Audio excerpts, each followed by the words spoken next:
BFM Business, Intégral Placement, idée de placement. On accueille à présent Benoît Lombard. Bonjour Benoît. Bonjour Cédric. Merci beaucoup de nous avoir rejoints, associé et gérant de Vitam MFO. On va se pencher ensemble sur un acronyme PACT. C'est un projet de loi qui porte les ambitions du gouvernement pour le développement des entreprises. Comment est-ce que vous décryptez, en tant qu'expert de ce monde patrimonial, finalement les volontés des pouvoirs publics dans cet accompagnement des entreprises? Le pacte, c'est le projet d'action pour la croissance et la transformation des entreprises. C'est le troisième étage de la fusée du renouveau, du changement espéré, souhaité, mis en œuvre par Macron. On sait, par le gouvernement d'Édouard Philippe. La première chose, c'était la loi de finances pour 2018 qui a simplifié l'économie fiscale, si je puis dire, puisque on n'a plus d'ISF, ce qui était appelé des vœux de tous les professionnels. On a la flat tax, donc plus de progressivité des taxations des revenus du capital. Il n'y a plus de barémisation des revenus du capital, puisqu'aujourd'hui on a un taux de 12,8, donc on ajoute 17,2. On a, deuxième étage, si je puis dire, la loi de travail qui a allégé les cotisations sociales. On s'en est tous rendu compte lorsqu'on a reçu notre fiche de paye du 31 janvier dernier. Troisième étage, on veut libérer la croissance, on veut transformer les entreprises, on veut qu'elles grandissent, on veut qu'elles innovent et on veut au final créer des emplois pour conquérir l'international. Ça, c'est le décor qu'on a posé.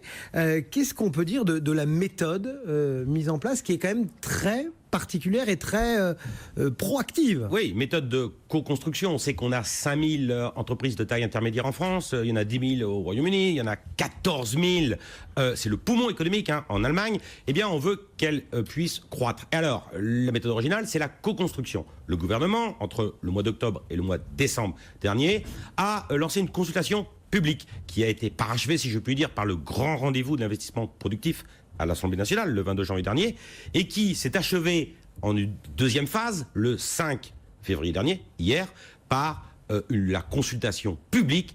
Tout le monde pouvait apporter sa contribution au futur pacte. Juste une chose, quand même, c'est un peu un succès parce qu'il y a eu plus de 12 000 contributions, il y a eu 7 400 propositions, 31 avaient été retenues par le gouvernement, on avait eu la faculté de pouvoir se prononcer dessus, alors on va pouvoir faire un focus sur celles qui nous intéressent. Bon ouais, c'était pas mal, et puis on pouvait donner son avis aussi. Oui, on pouvait donner son avis, et puis ce qui était... Et on avait un pourcentage, tant d'avis positifs, tant d'avis négatifs. On pouvait voter favorablement, défavorablement, et puis on pouvait être mitigé aussi, c'est la troisième option.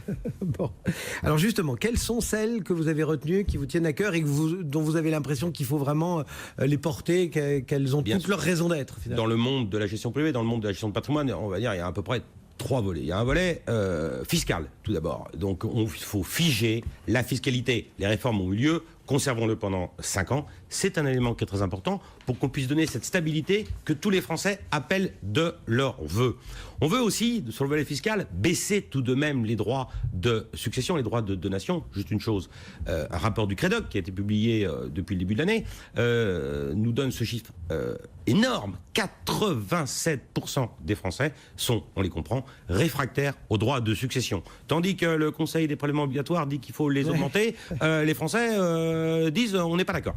Bon, et donc, en plus on sait bien qu'avec les baby-boomers, le patrimoine est plutôt... Le patrimoine grossit, on sait que la machine à est grippée puisque l'abattement n'est que de 100 000 euros tous les 15 ans. Il faut peut-être libéraliser, donc il faut aussi alléger ces droits de succession, peut-être favoriser les droits de donation. Eh bien, à ce moment-là, le rapport fiscal, le rappel fiscal des 15 ans, on pourrait peut-être le réduire. Ça, c'est une proposition qu'on appelle de notre vœu. Bon, ça c'est le volet fiscal. Volet fiscal, volet financier. Donc, on a différents véhicules d'investissement. On a le PEA, le PEA PME. Essayons de fusionner ces deux entités, 150 000 euros dans le PEA, 75 000 euros dans le PEA PME. Ça n'a pas de sens. On peut aussi utiliser le PEA pour transmettre donc l'épargne et donc favoriser les jeunes, favoriser le véhicule pour les jeunes. Et ça, c'est un truc qui me tient à cœur. Je sais, on en avait parlé ensemble. Et c'est vrai que le PEA, aujourd'hui, on ne peut en ouvrir que 2 par foyer fiscaux. C'est-à-dire qu'on ne peut pas ouvrir de PEA pour ses enfants. C'est aberrant. Donc, si jamais on investit de l'épargne au lieu de le mettre sur le livret A, je rappelle juste un truc. 66% de l'épargne passée dans le livret A reste pendant plus de 8 ans.